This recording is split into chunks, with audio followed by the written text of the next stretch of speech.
Good morning, good afternoon, and good evening, folks. This is Critic Box, and I am your host, Ben Walsh.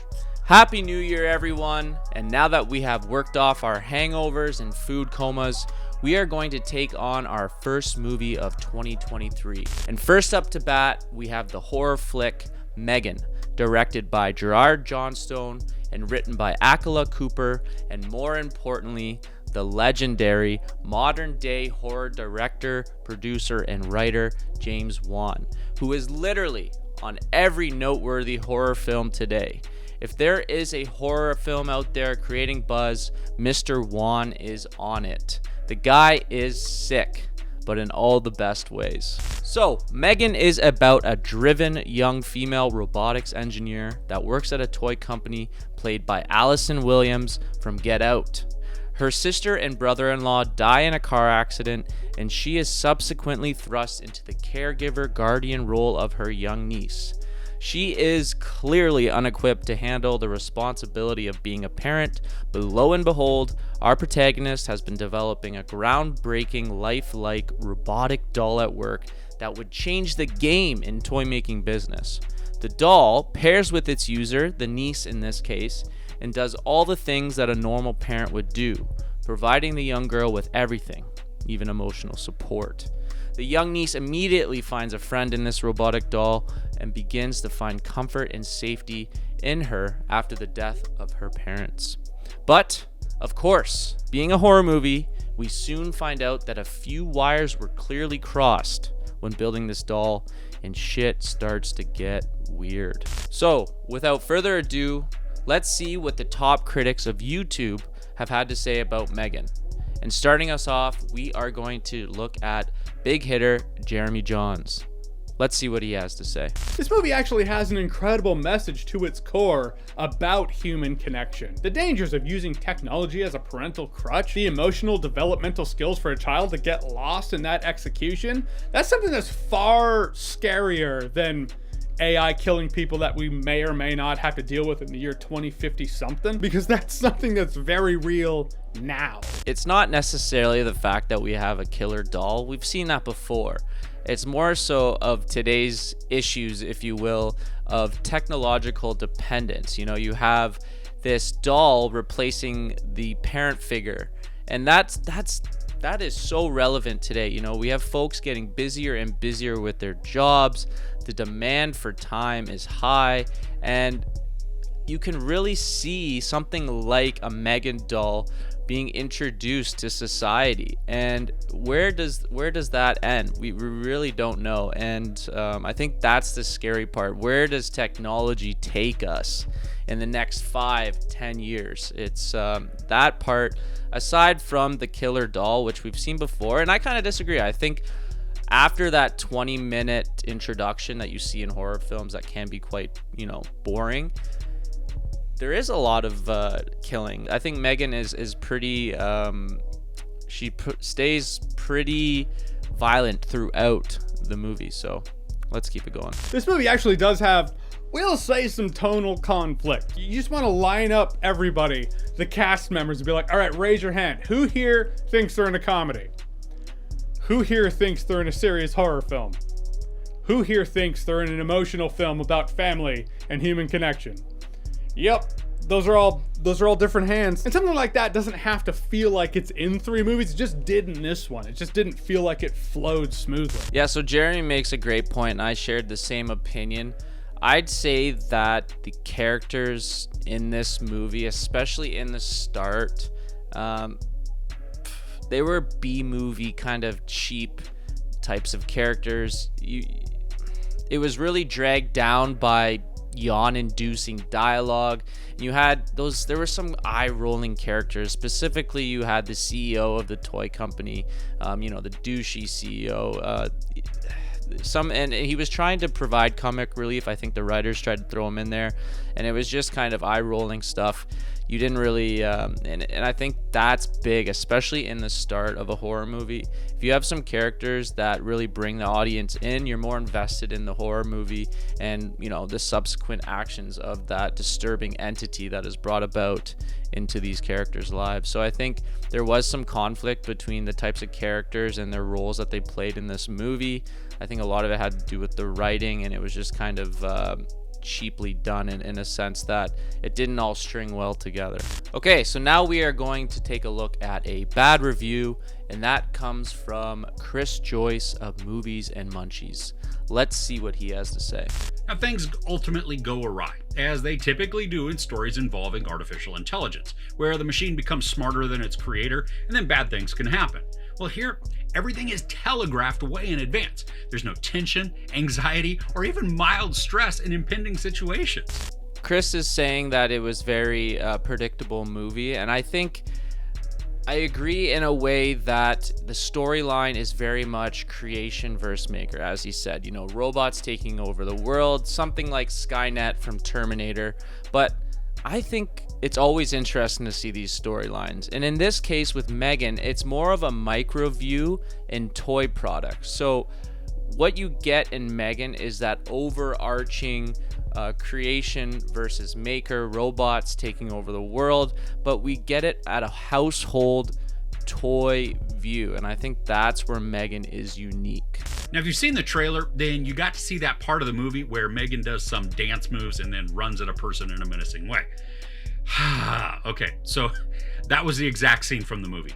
The trailer doesn't show a portion of her dance. No, the whole 10-second-ish thing or less, that's all it was. Yeah, I hate when that happens. When you have a trailer come out and there's a really, unique or cool scene, specifically here that you've seen in the trailer where M3GAN's pulling out these funky dance moves. I thought there would be more to that, but that's literally what happens in the movie. I think that should be a big no-no in the trailer making business.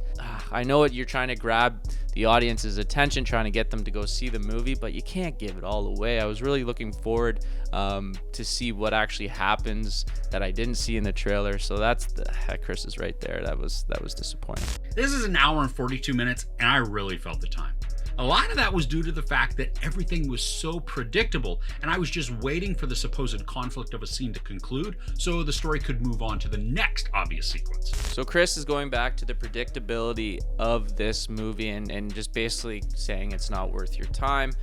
I think overall we're not looking at a big blockbuster movie. We can't look at it in that lens.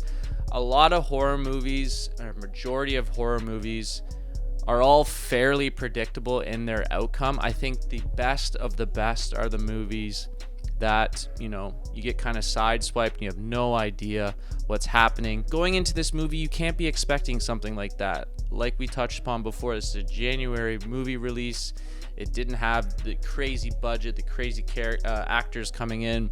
I think overall, for what it is, you can't look at it in the lens of something like a Conjuring or Insidious or any of those big buzz movies. It served its purpose. A January horror movie. I think a lot of the times, yes, we had a bit of a slow start, but it keeps you going, and also without leveraging all the violence and stuff, getting that human versus robot type of background story into it, I think it does its job. So maybe Chris is being a little harsh on it. Okay, so now we have seen what the top YouTube critics have had to say about M3GAN, and in typical fashion here at Critic Box, we are going to wrap it up and let you know if this is truly worth your time. Like any horror movie, the first 20 to 30 minutes is all build up. Background of characters, setting, basically what was that place of peace that characters resided in. You get the audience to snuggle in nice and cozy, but at the end of that 20 to 30 minutes, you're introduced to that disturbing entity that messes all that peacefulness up. And in my opinion, this is the most often overlooked aspect of horror films. Only the greatest horror movies have mastered this. It's that distance that you take the audience from a place of comfort to distress. And the greater that distance, the larger the effect. And in my opinion, I'd say the build-up for M3GAN was quite poor. The best horror movies have excellent build-ups, lots of investment from the audience. This one just didn't have it there, and it could have really capitalized on some of the aspects that it already had in place. But once we limp past that first 20 to 30 minutes and get out of the build, we are absolutely rolling. There is a lot of horror genius in this movie, a lot of like high horror IQ. As soon as M3GAN is turned on and then until the lights go out, the interactions that she has with people and just the world around her is disturbing, gruesome, hilarious, and honestly, there are some heartfelt moments in there. There is this one chase scene in the movie, and I'm going to talk about it because it is in the trailer, but they go deeper into it, obviously.